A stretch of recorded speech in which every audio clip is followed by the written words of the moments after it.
Hey everybody. So what came into the shop the other day was a Bentwood rocker, and the customer thought that they were going to do it themselves, but actually sometimes what looks easy isn't so easy. But I don't want everybody to be scared about that, but because I think you guys, if you got some experience behind you especially, will be able to manage this just fine. So what came to me was the rocker, nice Bentwood, and the customer had already made the plywood. And she used 1/4-inch plywood, which is fine. I probably would have used a little bit thicker, but that's okay. And she just hands me these 3 pieces in the fabric and say, here, please do this for me because it's a little bit out of my wheelhouse. So I said, sure. So I want to show you guys how I'm going to do it. And you know, there could be a couple of different ways of doing this. For me, I'm going to show you my way. But don't be afraid to explore the world of upholstery and materials. You know, I'm not going to be using organic materials like horsehair or hay, anything. It's going to be a restoration with modern materials. So let's get going. The first thing I'm going to do is show you, very important, okay, before we go working, I want to do one thing. I want to make sure that my anything that's sitting up like this is a top and a bottom. You want to make sure that the top piece is marked top, and you want to mark it on both sides, okay?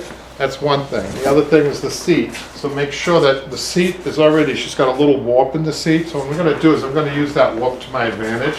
And I'm going to put it in like this. Instead of going like so and having the bend on the top, if it's already bent, that means it'll settle in there nicely. So I'm going to use that.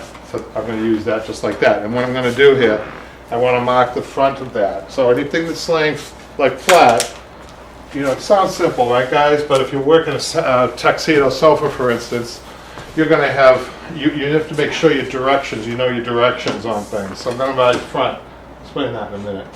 Front instead of top, obviously. Front on both. Because there is a difference. You might be able to see it on camera. Just a little bit of a difference. A little thinner on the back here. And it's a little heavier on the bottom here. So there's a difference between the two. So okay, let's get going for to the overhead now. Okay guys, I think I'm going to get all my materials that I need first. We're going to get that all sorted out, and I've decided I'm going to do something cool on this. I'm going to go with a 1-inch foam on the back and a little cotton layer over that, and then I'm going to go on my seat, I'm going to go to a 4-inch soft foam, which I think is going to be cool because you'll see I'm going to crown it. It's going to have a nice crown to it. The seat should be a little bit more ample than the back. That's why I'm doing that. But you'll see you have to put buffers in between any foam layerings that you do. But you'll see that in a minute. So I'm going to go ahead and cut this straight. I'm going to cut this even. Okay. So I got my foam cutter all ready to go here. I'm going to cut it even. And look what I'm doing, guys. F. I'm making an F there, just so I orientate myself well, right? Let's put this aside for now. Let's cut it. Beautiful foam cutters, by the way. We have those available on our online, Broadway upholsterysupply.com. But if you guys don't have a nice machine like this, you can use a foam cutter. But anything over 2 inches, you're going to find that you're going to need that. Okay, you're going to need some type of tool. The scissors, you might be able to struggle through with the scissors, but it's not going to make a great cut. I need this to be a good cut.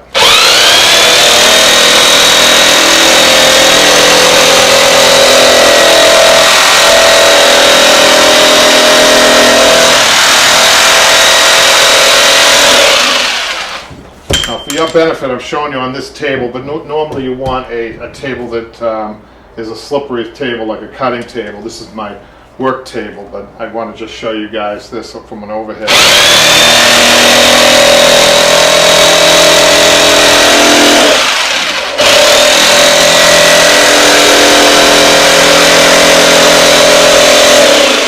A little bit off, it doesn't matter. We're just going to throw that over there for now.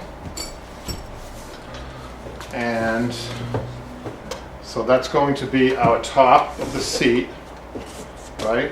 But now I have a scrap piece of 1-inch foam, and this is really key, you guys, to having a seat that doesn't feel like, if you ever sat down on furniture and feel it's like hollow, that's because there's nothing underneath the foam. So always take something, even if it's a piece of Dacron, to fill up. There's a little bit of a hole that's going to be created there.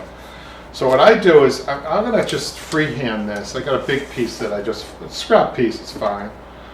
And just gonna cut it a little bit straighter, you know, a little bit more uniform. And then, somewhat of a, it could be a square or an oval like this. You're gonna take the top edge and just kind of bevel it, right? You see that?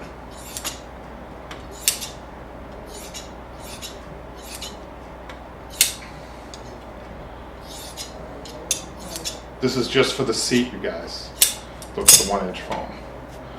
Okay, and then I'm going to put that in like so. It's just move it around like this. It doesn't have to be perfect. And then I'm going to staple that down, or you could glue it if you want. Now it gives me a chance to check to see if my 3/8 staples are going to go right through this board. Let's see if it does. Let's just feel it. And it did. So we have to take this out. And always, you know, you guys make sure you always have in your supply, your toolbox, all the different size staples. I have a 1/4 inch here, which is the least. Those are the least, right? There's the 1/4 inch, 3/8, and the 1/2 inch, which we have available. And the staple that I recommend for your guns are the best staples you can get. Believe it or not, there's a difference in staples. Some staples, the glue that they use is a little bit too much and it jams the gun up, and you don't want that. So let's just see how this works. Just 4 staples, 1 in each corner. Beautiful, it doesn't come through. So be aware of those things. Okay, now we might as well just keep going on this. All right, since it's set up here. So now I have my fronts lined up, there's no question. Let's say the phone rings or you put the project down, you come back to it next week. That's why this is important to have everything marked, right? Okay. I think I'm gonna start in the back. Now, watch what I do. I'm just gonna, is that a good view right there, Patrick, of what I'm about to do? Go ahead. And go. So what's important, you take your 4 fingers and put them up here, or 8 fingers, 4 on each hand, and then take your thumbs and push the foam underneath, okay, so that you're only stapling in to, now this is a little awkward for me because I want to show you guys, right? You're only stapling into about, I don't know, 1 inch of foam. This is going to do a couple of things, but let's just get that done. Let's turn it around and do the front. And now watch what I do, you guys. You just don't go right through here. You take your thumbs and you push in, and you're just grabbing the top layers, okay? I'm going to go to this side, and then go to this side. Now, what's important on this Bentwood furniture, and a lot of mid-century, and a lot of actually Eastlake furniture, and Stickley furniture is known for this. Anything that fits into a frame, you have to be real careful you don't take your filling and bring it over here. It's very important. We don't have much room to work with here. The wood piece is almost cut perfectly for it to fit, in other words. You can't have too much, except for the fabric. That's it. Okay, now let's come to the side. Tuck that under. And we're just going to keep going right around. Oh, I'm going to love this. I am going to love this.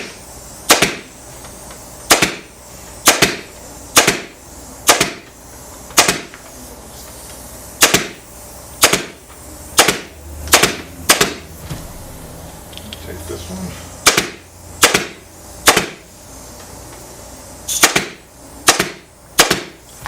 Oh yeah. Love it. I love it. It's going to look beautiful on that. Okay, so now let's take our back piece. Let's foam up our back piece. So what I did in the back, you guys, you don't need your machine or a meat cutter to do this. You can use your scissors. I just cut this out using my scissors. I traced it with the mark and I cut it out. So what I didn't do on this one, I don't think, see, I got the top mark, but I didn't mark my foam on this one. So now I'm going to have to make sure that the thin end goes this way, right? Notice how I've got the back mark too, because once I cover that, right? So now I'm going to do the same thing on the back, except, let me just show you.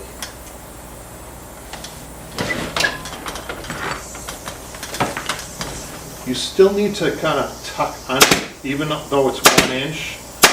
because when you take the full inch or 2-inch or 3-inch or 4-inch with the staple, what happens is it creates a divot. And if you guys are watching this, if you're watching my channel for the first time, watch my other videos, because this alone is worth, believe me, is worth a lot. Just knowing that. I mean, you don't know how many times I see people going right, they cut a piece out and they go right through, and even if they put muslin on it, they still end up with the divots, and it goes all the way up to the fabric. So watch the other videos, subscribe to the channel, please, if you like the tips that I give. You'll see other things on there. If you're just a regular homeowner, you don't want to upholster, you'll see some quick tips on the channel, so I would advise you to do that. So now I'm just going to go and do a little more here. I'm just tucking in just a little bit. Not as vital on the 1-inch foam.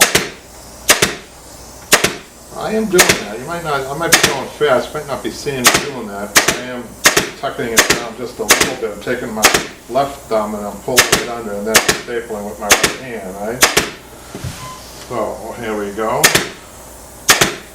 Now before I go anywhere, what I'm going to do with the next step, I'm going to put this on the chair just to show you guys. Okay, before we go any further, I just want to see how it looks on the chair before I go to my next, before I commit to my next step. So I've got it marked, that goes there, and let's see how the seat looks. I'm kind of excited about the seat on this because I like a crown seat. Just make sure that fits. Beautiful, beautiful. Okay. So if you're looking at that and you're thinking that it might be a little too high, well, don't worry, because the fabric's going to take it down to about 1/2 inch less than that, and that will be perfect. Now what you can't do is you can't feel this, but it feels great. So what I'm going to do is I'm also going to check out, I'm going to sit down on it without it secured, and hopefully it doesn't cave in on me. So I just wanted to make sure that it has a comfort to it and that it's going to perform well. So what I'm doing is I'm just sitting all 201 pounds of me, 200, more than that, right? A little bit more than that, but it's really performing well. It's not attached, so I have to be real careful because I can fall right through the back. I feel like it's going to fall, but it's a great rocker. It feels good, and let's get going on the next step.